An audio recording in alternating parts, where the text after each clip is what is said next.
listening to The Great Rehumanization. Don't forget to check out our blog at thegreatrehumanization.com. Find us on Facebook and Twitter. The handle is @MartinRehuman. Thank you for joining us.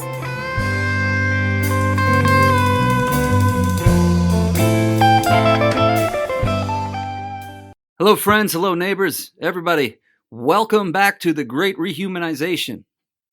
Just to reiterate, and I will continue to reiterate this point, this show is about locating and analyzing all phenomena that contributes to the ongoing dehumanization we are all a part of in this society, this cultural milieu, this world.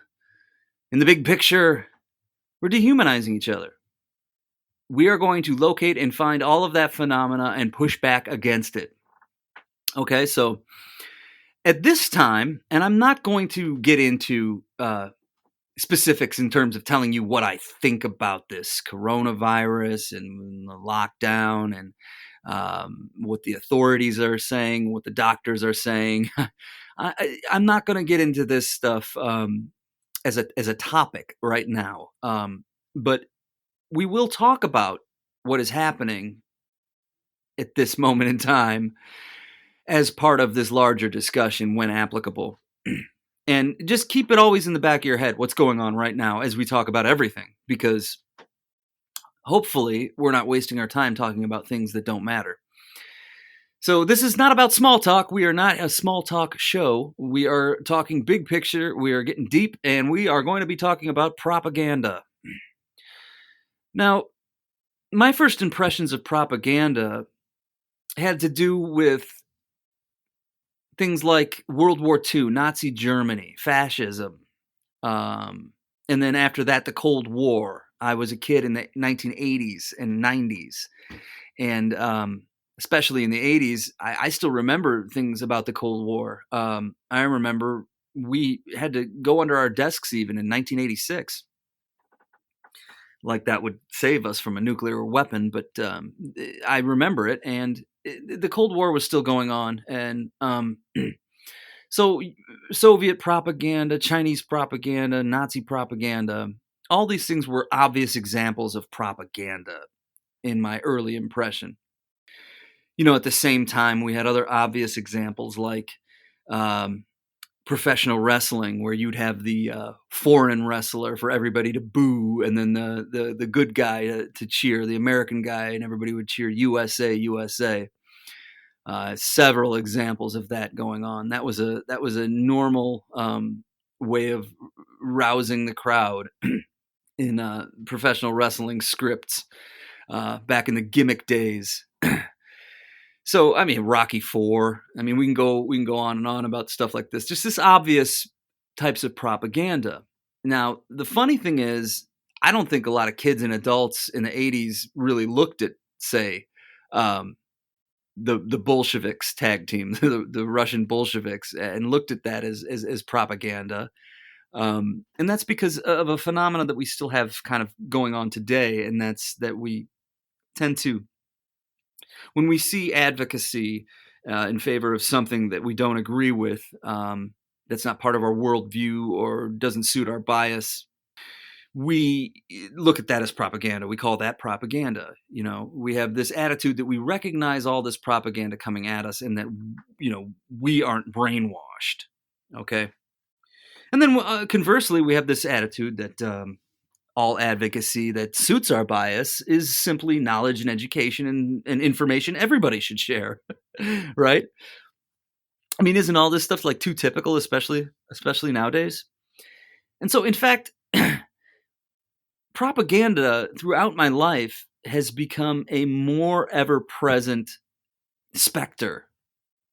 It's more involved in our day-to-day existence than it ever has been. And it's been increasing like that throughout my lifetime. And there is some irony, because we at one point, especially when the internet was new and social media was new, a lot of us were going around talking about how, humanity is free now. We can share all this information. and it's going to set us free. All this information at our fingertips. And so we were under this impression that propaganda was the stuff of the past.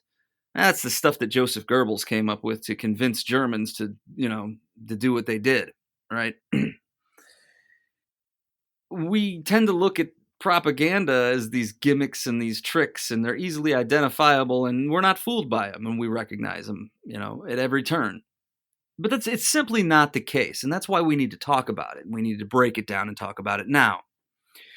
Because of all the dehumanization we see and we face when we're dehumanizing each other, when we feel dehumanized, all of that is attached to propaganda in one way or another. Propaganda is the phenomena that binds us to this world and makes us of this world. Okay? And of course it has everything to do with shifting our attitudes and our perceptions and our opinions, but that's not the end all be all of it. And it's not the goal. Propaganda aims for participation and action. And there's quite a disparity in our opinions and our actions at times. Sometimes there's quite a divergence between what we think and what we think are our convictions, and then the actions we take. And that's obvious enough for now. But we'll go into some more detail about it. So let me just kind of, for my sake and yours, recap some of what I've already said. And that's propaganda is a very crucial topic at this point in time because it is behind all of the dehumanization. In fact, propaganda is a dehumanizing phenomena, okay? And it is permeating our every waking hour, all right? And also at the same time, we feel like we're not tricked by it and we notice it and that it's always obvious, okay?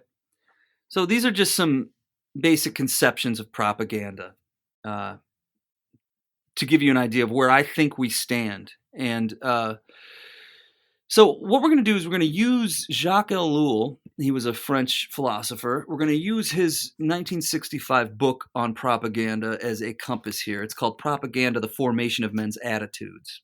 Okay? And we're going to first talk about characteristics of propaganda. And we'll read quite a bit of what Ellul's writing and go from there. Okay?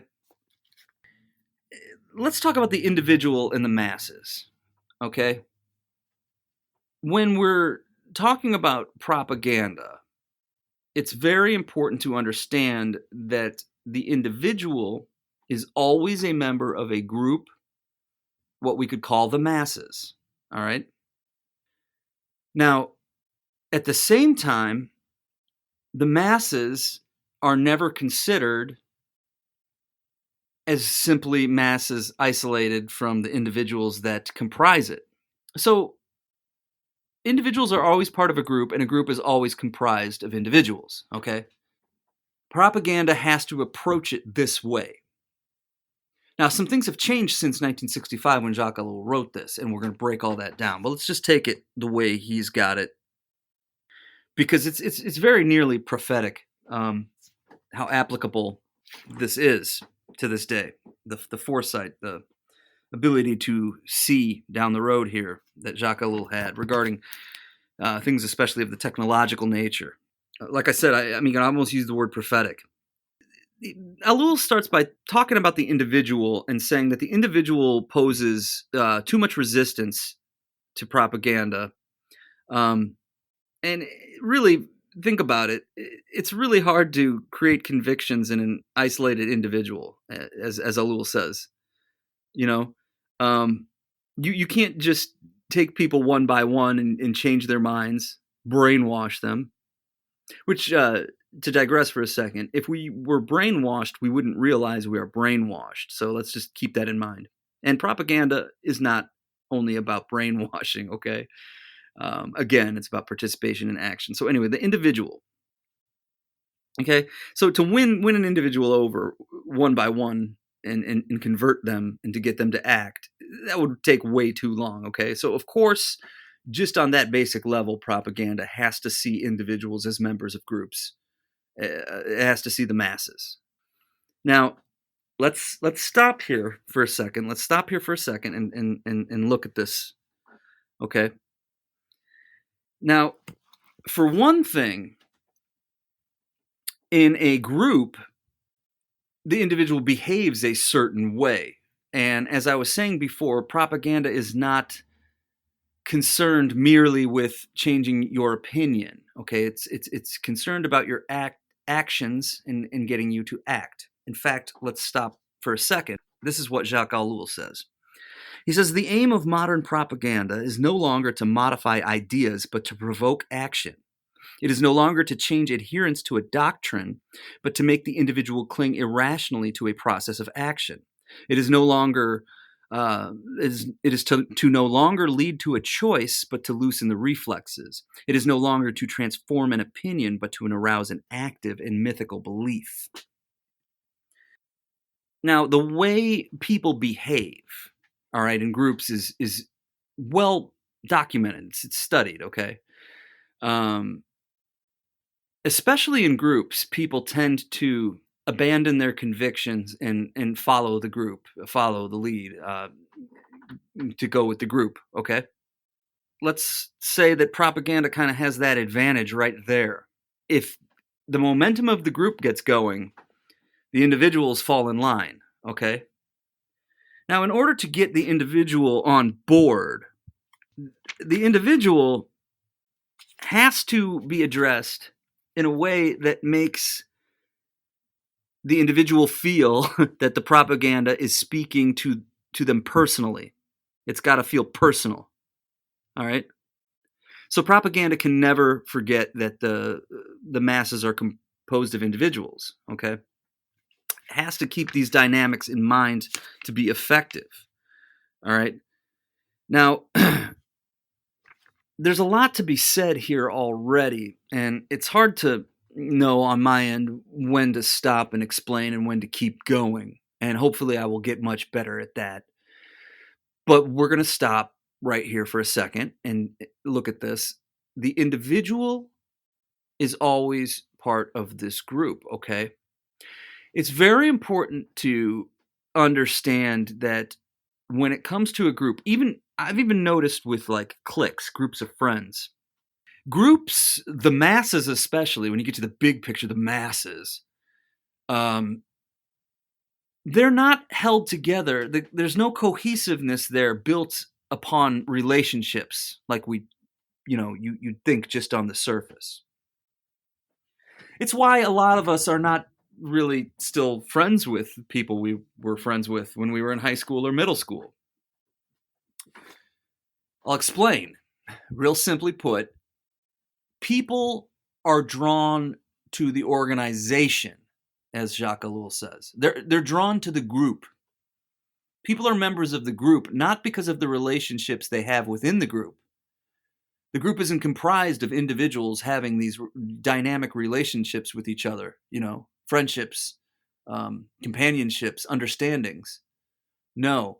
The main glue in these groups, the main glue of the masses, are the myths of the masses of the group, the ideals, the ideologies, the one or two maybe issues that might be of concern at the moment. This is what holds these groups together, and that can be very tragic. And we can look at our social media relationships and just look at what's going on right now with this left and right divide in mythology. And there are a lot of people on both sides who have more in common and would get along with each other better than with other people within their group. I mean, that's just a fact. But yet, people would almost kill each other, certainly dehumanize each other over one or two ideas that hold their groups together.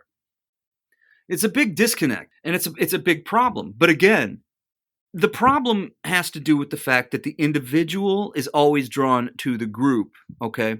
So the individual is actually weakened weakened and put in a position where propaganda can more easily reach, because you are giving up that whole person that you are. Okay, all your convictions, all of your dreams, all of your hardships, your experience, your personal experiences are being put aside out of the adherence to the group. Okay, and that gives propaganda an immediate advantage in reaching you and reaching me. So Ellul describes that. This is great. One of the 3 or 4 really good quotes I'm going to read out of this today. He says, "The individual is considered part of the mass and included in it, and so far as possible, systematically integrated into it, because in that way his psychic defenses are weakened, his reactions are easier to provoke, and the propagandist profits from the process of diffusion of emotions through the mass, and at the same time from the pressures felt by an individual when in a group." As we were just talking about. And Ellul says emotionalism, impulsiveness, excess, all these characteristics of the individual caught up in a mass are well known. Of course. So let's stop for a second here again and make some points. So propaganda works on an individual, but only within the group, okay, and only on the group as it is comprised of individuals. So what does that mean? So back in 1965, Ellul uses the example of the radio. Okay. Now you may be sitting in your house and listening to the radio, and you're alone. You're isolated. You're not around anybody else. It's just you listening to the radio. Okay. But from the point of view of propaganda and other points of view, you're not alone. Okay, because you are part of the whole radio audience. Everybody who's listening to a radio, no matter where they are. Now, from there, you are part of other groups. I mean, countless other groups based on what program you might be listening to, where you're listening to it in the car, in the house. So, it can get really specific, but you're always an individual as a part of a group. And that's very important. You've got to keep that in mind. So let's look at where we are today in 2020. Everybody who's on Facebook is part of the Facebook crowd. And then you have your groups of friends. And then you have the things that you like. And then you have the posts that you engage with. And so on and so on. But you are always part of a group. Now, one thing that is really glaringly different that Ellul did not have happening when he wrote this book. See, back in 1965, propaganda, just as we started earlier, could not address an individual. It couldn't just take the individual out from the crowd and really get into the individual's sensibilities and really shape that individual. Well, what we have going on now is the same, but very different in the sense that now a propagandist is not even necessary at all. We are all propagandists. We are all sharing propaganda and content. But even further, we are creating our own individual propaganda landscapes, our own propaganda environments. Okay? So I got into a little bit of an argument in a college class about this one time. I was trying to tell the youngsters, I was the oldest guy in the class, trying to tell the youngsters, hey, you're not, they were having a hard time understanding that they're not in the driver's seat when it comes to what they're seeing in their social media feeds. They're not in control. There are algorithms, okay? And the argument was, well, it's all based on what I engage, so it's all my choices. Well, the simple comparison could be made. Say you go get ice cream 5 times and 4 times you got cookie dough. Okay, so then the ice cream shop tells you when you go in there and you ask for whatever mint chocolate chip or something, and they say no, we only have cookie dough because that's the flavor you've been ordering the last several times. You're imposing your own limitations on yourself, and that's kind of, the algorithms do that and a whole lot more. They're a whole lot more complex than that right now. I mean, even now they feed you, as a friend of mine is going to talk about on this show. They feed you posts that you disagree with, exactly because there is a known reality that the people become entrenched in their bias when approached a certain way. Okay, so you're seeing things in your Facebook feed not to enliven your discussion and give you a broader point of view, but to reinforce your point of view and to get you to click on it and to get you to engage it more and to get you to keep coming back and arguing and so on and so forth. So all of this is very intentional. And nowadays, there's no need for a propagandist for the most part. We choose these, we create these whole landscapes, all of this scenery of propaganda, and we do it on our own. And we do it through our engagement on YouTube and Facebook and what we choose to watch on TV and on and on and on. So we are self-propagandizing. We really are. Now, that's a big departure from where I started here in this discussion. Like, propaganda is the advocacy of some idea that you disagree with, all right, to the reality that we're all sitting at home creating our own bubbles. We get this impression that we can identify propaganda wherever we see it and that we're not fooled by it. So this is why propaganda must speak to the individual within the crowd. It must make the individual feel that the individual is participating, that the individual is being reached, that it's personal. There's a personal investment. And all of that is a total illusion, of course. But that, again, it becomes part of that glue to the group, okay?